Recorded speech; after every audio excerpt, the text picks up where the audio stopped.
memberikan layanan dari bimbingan konseling. Nah, di bimbingan konseling itu seperti yang orang ketahui minggu lalu ada terbagi dalam 4 layanan atau layanan bimbingan belajar, sosial, karir, dan pribadi. Nah, saat ini Ibu akan berikan layanan sosial dengan materi dampak dari handphone. Ada yang tahu apa itu handphone? Handphone, alat komunikasi. Handphone adalah alat komunikasi elektronik 2 arah yang bisa kita bawa kemana-mana dan memiliki kemampuan untuk mengirimkan pesan. Contohnya pesan suara lewat telepon atau pesan teks lewat SMS atau kalau sekarang chat WA dan sebagainya.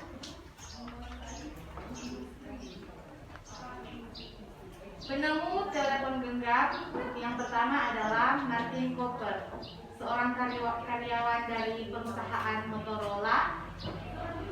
Walaupun dia yang pertama menemukan telepon genggam, tetapi perusahaannya itu lupa mengakuisisi dan kalau yang penemu handphone itu pertama dari perusahaannya itu perusahaan Motorola. Ide yang dicetuskan oleh Cooper adalah sebuah alat komunikasi yang kecil dan mudah dibawa kemana-mana, seperti handphone yang sekarang yang dipegang sekarang.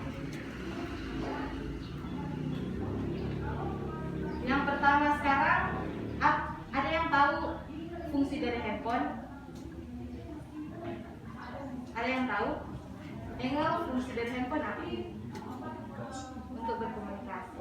Ada lagi yang tahu fungsi dari handphone?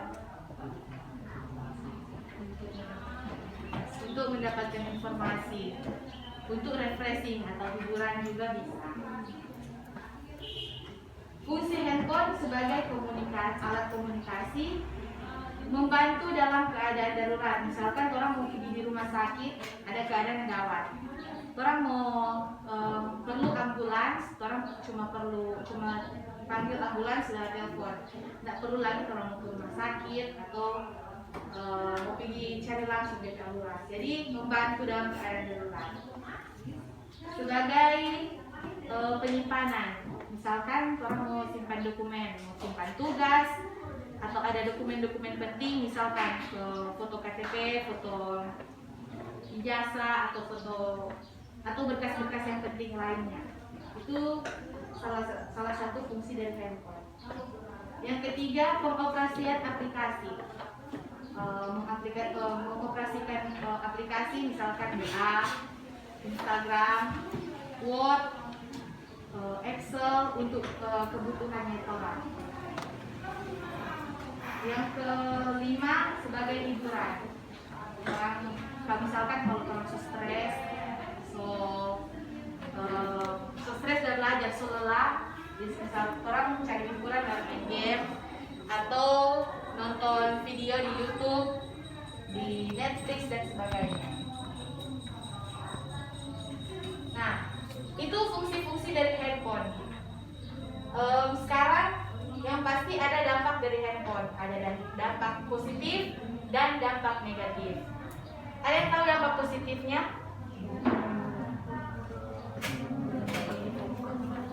Apa? Mempermudah untuk mendapatkan informasi. Sama yang tadi kan, untuk berkomunikasi juga itu dampak positif. Mempermudah komunikasi sebagai media hiburan, meningkatkan pengetahuan. Misalkan orang mau cari materi yang kurang, orang cari lewat internet. Meningkatkan kenyamanan dalam belajar, mempertajam kemampuan mengingat siswa. Nah, materi-materi yang ada di misalkan ada di buku, orang boleh baca-baca kembali kan lewat di handphone. Sekarang kan ada buku elektronik toh. Nah, lewat di situ. Yang kedua, dampak dampak negatif. Coba ada yang boleh sebutkan salah satu dampak negatif? Ada yang boleh sebutkan salah satu dampak negatif?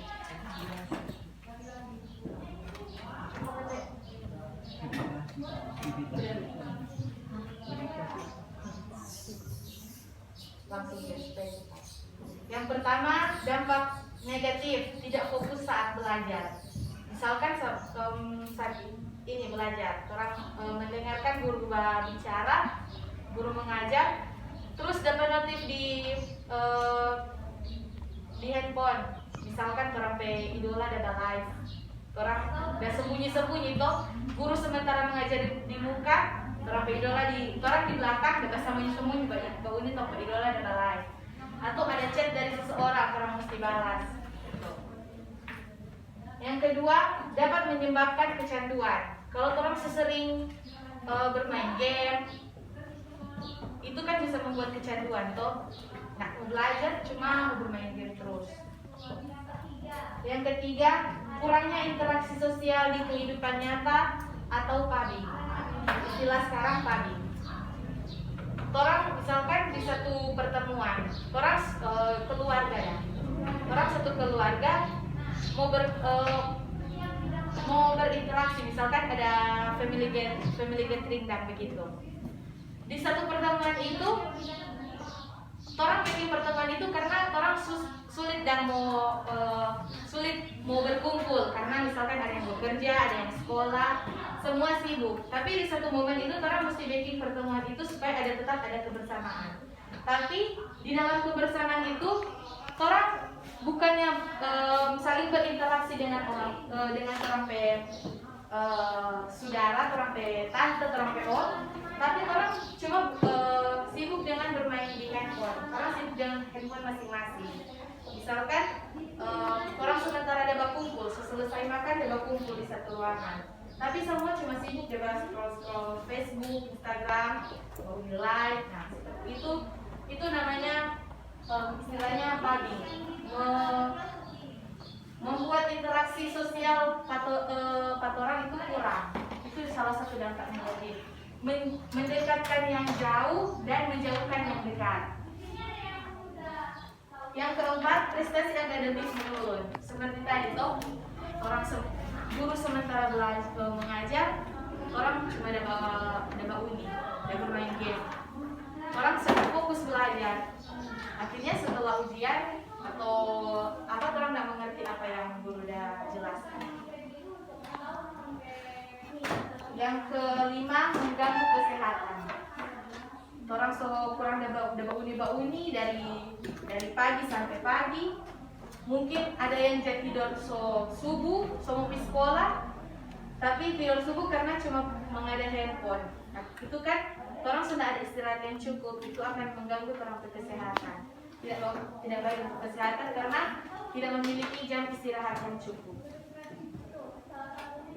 Nah, itu ada dampak negatif dan dampak positif. Sekarang pencegahannya, bagaimana supaya kita mencegah kita terkena dampak negatifnya? Ada yang boleh cara mencegah supaya orang tidak kena dampak negatif dari handphone? Ada yang boleh?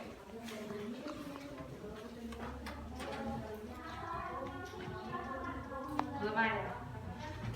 Kalau begitu, cara mencegah dampak negatif dari handphone, yang pertama, menolak ajakan teman untuk menyimpan maupun melihat hal-hal yang menyangkut pornografi atau hal-hal yang tidak baik. Karena kalau orang sering melihat itu, orang akan kecanduan dan orang otak akan kurang mau berpikir di hal-hal itu. Orang tidak bisa fokus di hal lain, kurang fokus di hal itu, sudah bisa mau mengembangkan kreativitas. Yang kedua, tidak membawa handphone ke sekolah atau mematikan saat pelajaran berlangsung agar tidak mengganggu konsentrasi dalam belajar. Yang ketiga, Ketika berada di rumah, sebaiknya mengatur waktu sebaik-baiknya antara belajar dan menggunakan handphone. Mungkin kalau orang selelah, orang pulang, kurang mengadang-adang handphone, sudah mau belajar. Nah itu juga kan merusak kesehatan orang, atau mungkin orang lupa makan, atau itu akan ada radiasi ke orang ke mata, mengganggu orang ke kesehatan. Belajar sebaik mungkin agar tidak sampai menggunakan handphone saat ujian. Low speed. Jadi kalau dia pakai portable speed kan, dia susah bunyi. Menghindari akses situs porno atau mendownload konten-konten yang tidak baik, sama yang tadi. Menggunakan handphone jika diperlukan dan untuk hal-hal yang penting saja. Memperbanyak konten-konten rohani di handphone atau konten-konten yang bermanfaat. Jadi misalkan orang kalau orang manfaatkan YouTube, orang buka orang dengar lagu rohani atau lagu-lagu apa itu kan ada yang itu lagu instrumen-instrumen yang kalau ada injilian musik hilang stres dan begitu. Atau juga bisa suara hujan. Suara hujan juga bisa menenangkan pikiran yang stres. Itu kan banyak tuh di YouTube. Dan yang terakhir, pakai waktu, memberi kode supaya orang tahu jam berapa banyak waktu yang orang perlukan untuk menggunakan handphone, berapa waktu secukupnya lah. Yang kurang selalu di handphone atau sudah ingat waktu, akhirnya orang sudah belajar, sudah makan, sebelum melupakan hal lain karena orang mulai dari handphone. Kira-kira dari yang Ibu udah jelaskan tadi ada pertanyaan lain?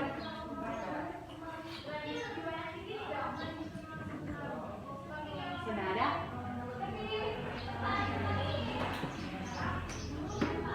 Kalau begitu, kalau sudah ada pertanyaan, demikian layanan sosial hari ini.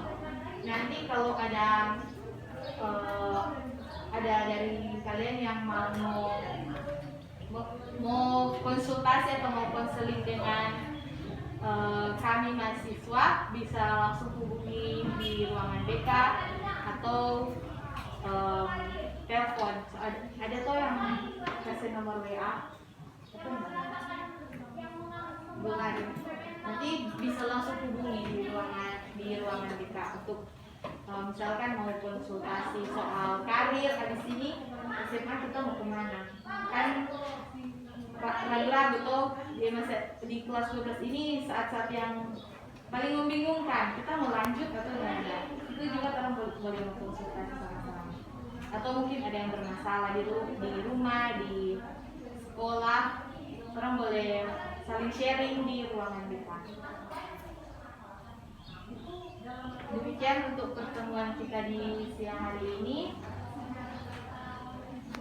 Atas perhatiannya diucapkan